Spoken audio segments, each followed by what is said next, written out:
જગત મંદિર દ્વારકામાં માનવ મહેરામણ ઉમટ્યું છે ત્યારે સમાચાર દ્વારકાથી સામે આવી રહ્યા છે જ્યાં જન્માષ્ટમીને લઈ દ્વારકામાં માનવ મહેરામણ ઉમટ્યું। સમાચાર દ્વારકાથી જ્યાં જન્માષ્ટમીના પાવન પર્વે ભક્તોની ભારે ભીડ જોવા મળી ત્યારે દ્વારકાધીશના જન્મના વધામણા કરવાનો આનંદ છે ત્યારે ભક્તોની ભારે ભીડ જોવા મળી। લાલ કીના નાદ સાથે જ્યારે ધર્મનગરી દ્વારિકા ગુંજી ઉઠ્યો તંત્ર દ્વારા આવતા લાખોની સંખ્યામાં કૃષ્ણ ભક્તો માટે જે વ્યવસ્થા કરવામાં આવી હોય ખાસ મંતવ્ય ન્યૂઝ સાથે દેવભૂમિ દ્વારકા जिला एसपी श्री नीतीश पांडे जी सर जो ये व्यवस्था की गई है जो बुजुर्ग लोग हैं उसके लिए व्यवस्था की गई है और बड़ी संख्या में जो भीड़ है क्या कहोगे सर आप? આ વખતે જે છે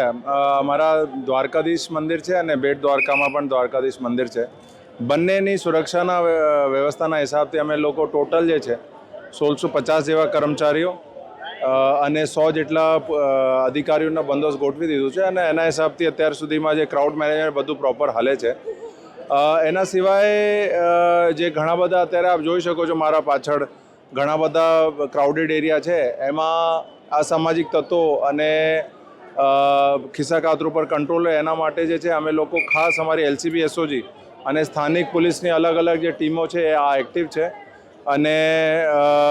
ખાનગી ડ્રેસમાં છે પેટ્રોલિંગ કરે છે સતત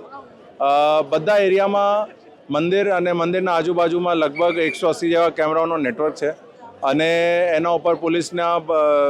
જે કંટ્રોલ રૂમ છે એના ઉપર પોલીસનો સતત બંદોબસ્ત ચાલુ છે અને નજર છે લોકો ઉપર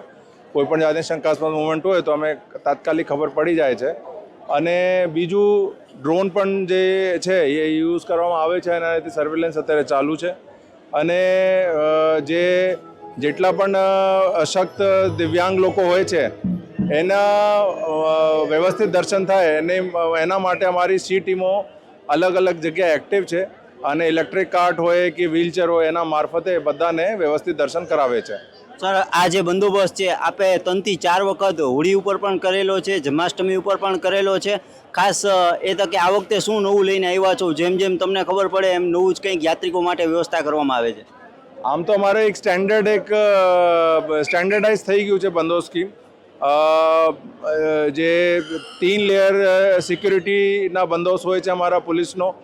એલસીબી એસઓજીના કેવી રીતે ઉપયોગ કરવું ટેકનોલોજીના કેવી રીતે ઉપયોગ કરવું આ બધું સ્ટેન્ડર્ડાઇઝ થઈ ગયું છે તો આ વ્યવસ્થિત ચાલે છે। આ વખતે અમને બેરિકેડિંગ છે અને ક્રાઉડને થોડા નાના મોટા ચેન્જીસ કર્યું છે એના સિવાય તો બીજું જે પહેલાં જે હતું એના પ્રમાણે અત્યારે બંદોબસ્ત હાલ ચાલુ છે। સર રાત્રિના 12 વાગ્યે શું વ્યવસ્થા કરવામાં આવી છે શું કામ કે બહુ ઘોડાપૂર થશે અને જે પોલીસ માટે પણ ચેલેન્જ રહેશે? દર વર્ષે જન્માષ્ટમી વખતે 12 થી 2:30 વાગે વચ્ચે ખાસો ભીડ હોય છે અને એ પણ બહુ શોર્ટ સમયમાં